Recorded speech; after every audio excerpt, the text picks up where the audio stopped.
আমি আমার অডিয়েন্সের সাথে আসলে একটু একটু করে শেয়ার করছি।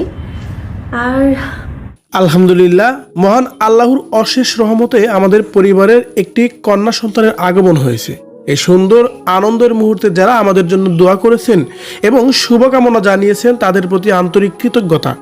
এভাবে যেন কথাগুলো বলছিলেন শবনম ইয়াসমিন বুবলি। ভিউয়ার্স, অবশেষে সকল জল্পনা কল্পনার অবসান ঘটিয়ে কন্যা সন্তানের জন্ম দিয়ে এভাবেই কথাগুলো বলছিলেন বুবলি আরো কি বলছেন কন্যা সন্তানের জন্ম দিয়ে? কেনই বা হঠাৎ করে সোশ্যাল মিডিয়ায় এসে এই কথাগুলাই বলতে হচ্ছে বুবলিকে? এ বিষয়ে জানতে সম্পূর্ণ ভিডিওটি দেখে আমাদের সঙ্গেই থাকুন। শবনম ইয়াসমিন বুবলি প্রথম সন্তান জন্মের পর মাঝখানে তাকে নিয়ে অনেক আলোচনা সমালোচনা হলেও গত 5 মাস ধরে তাকে একেবারে সোশ্যাল মিডিয়ায় দেখাই যায় না।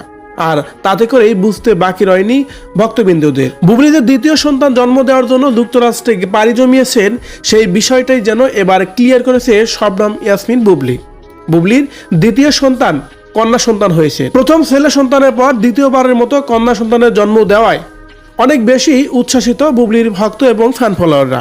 তবে এই বিষয়টি অনেক জলঘোলা হলেও রীতিমতোই বুবলি এবার নিজেই স্বীকার করে তার ফেসবুক পেজে বুবলি লিখেছেন, আলহামদুলিল্লাহ, মহান আল্লাহর অশেষ রহমতে আমাদের পরিবারের একটি কন্যা সন্তানের আগমন হয়েছে।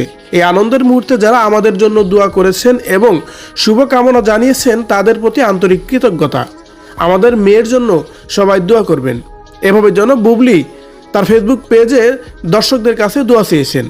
ভিউয়ার্স, অবশেষে সকল জল্পনা কল্পনার অবসান ঘটিয়ে বুবলি তার কন্যা সন্তানের কথা প্রকাশ করে দিয়েছেন সোশ্যাল মিডিয়ায় এবং কি তার কন্যা সন্তানের জন্য দোয়াও চেয়েছেন। বুবলির এই খুশির খবর নিয়ে যদি আপনার কোনো মতামত থেকে থাকে কমেন্ট করে জানিয়ে দিন কমেন্ট বক্সে।